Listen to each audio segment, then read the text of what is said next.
बात करते हैं मुरैना में एक मकान में हुए ब्लास्ट की, जिससे पूरा शहर ही दहल गया। एक मकान में ब्लास्ट से एक मां और बेटी दब गई, जिसे लेकर रेस्क्यू ऑपरेशन 20 घंटे तक चला। और इसी बीच बड़ी खबर ये आ रही है कि मकान में ब्लास्ट का जो ये मामला है उसको 20 घंटे में पूरा किया गया है। 20 घंटे तक रेस्क्यू ऑपरेशन चलाया गया और घटना के 20 घंटे बाद शव मिले। मां बेटी दोनों के शव बरामद किए गए हैं। 20 घंटे से लगातार किया जा रहा था रेस्क्यू ऑपरेशन। एसडीआरएफ की टीम वहां मौजूद थी और अब बड़ी जानकारी ये मिल रही है कि अब जब रेस्क्यू ऑपरेशन पूरा होता हुआ नजर आ रहा है तो वहां से दुखद खबर भी मिल रही है। मां और बच्चे की मौत की जानकारी मिल रही है। घटना के 20 घंटे बाद शव को बरामद किया गया है। मां और बेटी दोनों वहां पर मलबे में दबी हुई थी और अब उनको रेस्क्यू कर लिया गया है। 20 घंटे से लगातार किया जा रहा था ये रेस्क्यू ऑपरेशन। और देखिए, आपको समझाते हैं कि आखिर हुआ क्या था, आपको बताते हैं कि हादसा हुआ क्या था। मुरैना में एक मकान में विस्फोट हो गया था। धमाका इतना तेज था कि मकान भरभरा कर गिर गया। आसपास के मकानों को भी नुकसान पहुंचा है। मलबे में मां और बेटी दब गई, जिसे बचाने के लिए रेस्क्यू ऑपरेशन चल रहा था। बताया जा रहा है कि यहां दीपावली के लिए पटाखे बनाने का काम होता था और पटाखे बनाने के लिए रखे बारूद में विस्फोट से यह हादसा हो गया। घटना इस्लामपुरा में शनिवार दोपहर करीब 12 बजे की है और सूचना मिलते ही प्रशासन की टीम मौके पर पहुंची। जेसीबी की मदद से मलबा हटाने का काम भी शुरू किया गया। टीम ने एक घायल महिला को सुरक्षित निकाला। धमाके के कारण आसपास के 4 मकानों का मलबा नीचे गिर गया और बड़ी अपडेट इस पर यह कि मां और बच्ची का शव भी बरामद किया गया है। बारूद कितना नुकसान हुआ है? नुकसान तो नहीं समझ लो कि मकान ये तो धराशायी हो गया। सामने मकान है हमारे, अभी डंडर पर सामने मकान है, शीशे नीचे आ गए रोड पे। 4 मकान धराशायी। हाँ। कोई दबने की आशंका है क्या? हाँ, आशंका है उसमें दबने की। अच्छा, कितने लोगों की दबने की आशंका? ये नहीं पता उसमें कितने थे। विस्फोट हुआ था, यहाँ से इतना बड़ा पत्थर आया हमारे ऊपर छत पे, पूरा कांच टूट गया पूरा ऊपर। किसमें विस्फोट हुआ है? पता है कुछ बारूद जैसा कुछ विस्फोट हुआ था पास में ही। अच्छा, 500 मीटर दूर है। 500 मीटर दूर। 500 मीटर दूर तक। तो देखिए, इस पूरे हादसे में अभी तक तो जानकारी यही मिल रही है कि मां और बच्ची का शव बरामद किया गया है। 2 तस्वीरें दिखाते हैं आपको। मुरैना में मकान में विस्फोट से मकान ढह गया और इनमें मां बेटी दब गई थी, लेकिन मलबे को कई बार इधर उधर करने के बाद भी उनका पता नहीं चल रहा था। लेकिन रविवार सुबह दोनों के शव बरामद किए गए हैं। तो 2 तस्वीरें आपको दिखा रहे हैं। पूरा हादसा बेहद दर्दनाक था। बताया जा रहा है कि मकान में ही बारूद रखा हुआ था, पटाखे बनाने की सामग्री रखी गई थी, जिसमें आग लग गई और हादसा इस कदर बड़ा रहा कि 20 घंटे के रेस्क्यू के बाद मां और बेटी का शव बरामद किया गया। अब हम हादसे की इतनी बात कर ही रहे हैं तो आपको बताते हैं कि आखिर क्या हुआ था। देखिए, 2 मंजिला मकान में विस्फोट हुआ। पटाखे बनाने के लिए बारूद रखा गया था मकान में और विस्फोट से आसपास के मकान भी टूट गए, भरभरा कर गिर गए।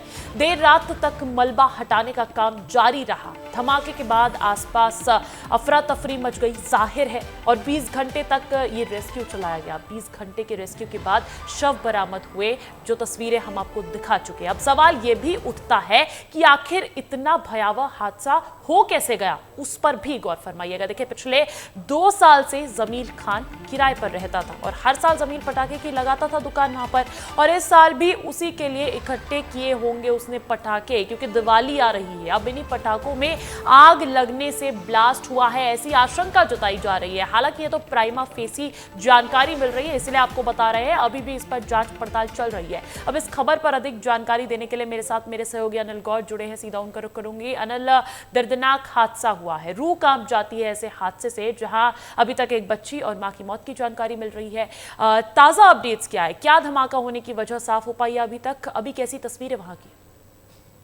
हाँ बिल्कुल, देखिए अंजलि, बाकी दर्दनाक ये घटना हुई है जिसमें माँ और बेटी की मौत हो गई है। तस्वीरें देख सकते हैं आपके, पूरा मकान जो था वो ब्लास्ट की वजह से धराशायी हो गया। और सबसे बड़ी बात अंजलि ये है कि इस मकान के अलावा ये आप मकान देखिए, ये इसके पीछे का मकान है, वो भी पूरी तरह से धराशायी हो गया। इसके अलावा बगल का मकान है, उसमें दरार आ गई है। लेकिन सबसे हैरानी की बात अंजलि इस बात की है, क्योंकि जिस तरीके से अभी तक इस घटना को 24 घंटे होते जा रहे हैं, लेकिन इसके बावजूद पुलिस अभी ये तय नहीं कर पाई है कि इस घटना की वजह क्या है। पुलिस बता रही है कि गैस सिलेंडर की वजह से ब्लास्ट हुआ, तो वहीं स्थानीय लोग हैं वो बता रहे हैं कि ये जो ब्लास्ट हुआ है वो फटाके की वजह से हुआ है। और यही वजह है कि अभी इस घटना की जो असल सच्चाई है उसमें पेच फंसा हुआ है। और यहाँ कुछ लोग हमारे साथ मौजूद हैं जिनका घर क्षतिग्रस्त हुआ है, उनसे बात कर लेते हैं, क्योंकि लगातार अभी इस घटना की जो सच्चाई है वो कोसों दूर है। और यही वजह है कि अभी तक ये तय नहीं हो पाया कि घटना क्या है। आप बताइए कि आपका भी मकान में दरार आई है? ये मेरा ही मकान है। हाँ, लंबे समय से बारूद का काम चल रहा था, पटाखे बनाने का 5 साल से, लेकिन मना करने पर मतलब काफी दबाव बनाया जाता था। हमने इस वजह से सुनते रहे, लेकिन काफी दबाव के कारण कल तो ब्लास्ट हो गए। कौन रहता था इसमें, कौन बारूद बनाता था? जमील खान। जमील खान कब से बना रहा था? निरंजन आपने देखा कभी उसको? हाँ, देखा था। तो पुलिस का मानना ये है कि गैस सिलेंडर की वजह से ये ब्लास्ट हुआ है। सिलेंडर बिल्कुल, मैं आज कल 12 बजे से अभी तक बिल्कुल स्पॉट पे हूँ। सिलेंडर एक भी फूटा नहीं मिला है, और सिलेंडर एक पिचका हुआ मिला था, उसमें सुई तक का भी छेद नहीं है। बिल्कुल। तो और भी है, आप भी रहते हैं, आप भी यही रहते हैं? आपके मकान में भी दरार आई है? पूरी अंदर से पूरा बैठ क्या काम होता था, आपने देखा? फैक्ट्री का जो पटाखों का पटाखों का फैक्ट्री। तो पुलिस क्यों बता रही है कि ये गैस सिलेंडर की वजह से? बता सकती है पुलिस तो। अगर सिलेंडर फटेगा तो उसके टुकड़े तो मिलेंगे, कोई टुकड़ा नहीं मिला उसमें। अंजलि देखिए, बस यही पेट फंसा हुआ है जहां जिनके घर ब्लास्ट हुआ है और इसके साथ ही जो मकान में दरार अच्छा आई है। अनिल, पुलिस ने उनका भी साफ पहले तौर जो पर प्रेस यही कहना नोट है जारी कि किया था उसमें भी यही लिखा गया था कि ये सिलेंडर ब्लास्ट की वजह से हादसा हुआ। हालांकि स्थानीय लोग तो कुछ और ही कह रहे हैं। जांच पड़ताल अभी तक कहां तक पहुंची है? देखिए अंजलि, जिस तरीके जांच की बात करें तो पूरे तरीके से पुलिस का यही कहना है कि ये गैस सिलेंडर की वजह से ब्लास्ट हुआ। लेकिन जो यहाँ के रहवासी हैं, यहाँ के घरों में दरार आई है और जहाँ ये घटना हुई है उसके पीछे जो मकान है यहाँ पर जो रह रहे हैं, उनका साफ तौर पर यही कहना है कि ब्लास्ट पटाखे की वजह से हुआ है। क्योंकि पुलिस लगातार झूठ बोल रही है, उनका यही कहना है। और जिस तरीके से आप देख सकते हैं कि अगर यहाँ गैस सिलेंडर की वजह से अगर ये ब्लास्ट हुआ होता तो शायद कहीं ना कहीं सबूत यहाँ पर दिखाई देते। अच्छा अनिल, जमील खान ये जो नाम सामने आ रहा है, जो यहाँ पर पटाखा बनाने का काम करता था, उस पर क्या जानकारी है? क्या पुलिस उससे पूछताछ कर रही है? वो व्यक्ति अभी तक सामने आया है? देखिए अभी जिस घर में घटना हुई है वो बताया जा रहा है कि यहाँ पर किराए से जमील खान था, वो यहाँ पर रहता था। और उनका स्थानीय लोगों का यह कहना है कि ये लोग यहाँ बारूद बनाने का काम करते थे और यही वजह है कि इसमें ये जो ब्लास्ट हुआ है, ये हम नहीं कह रहे, ये स्थानीय लोग हैं। आप देख सकते हैं कि यहाँ पर जिन लोगों के घरों में ये दरार आई है, ये सब लोग वहां पर मौजूद है, दहशत में है। और सबसे बड़ी बात यह है कि अभी तक 24 घंटे इस घटना को हो चुके हैं, लेकिन इस घटना का जो असल तथ्य है यानी असल सबूत है वो पुलिस को नहीं मिल पाया है। पुलिस कह रही है कि ब्लास्ट गैस सिलेंडर की वजह से हुआ है, स्थानीय लोग कह रहे हैं कि पटाखों की वजह से हुआ है। लेकिन पुलिस को ये तय करना होगा कि असल इस घटना के पीछे वजह क्या है। अंजलि बिल्कुल, पुलिस को जानना चाहिए क्योंकि स्थानीय लोगों का बयान बहुत जरूरी और बहुत खास हो जाता है इस तरीके के पेचीदा मामलों में।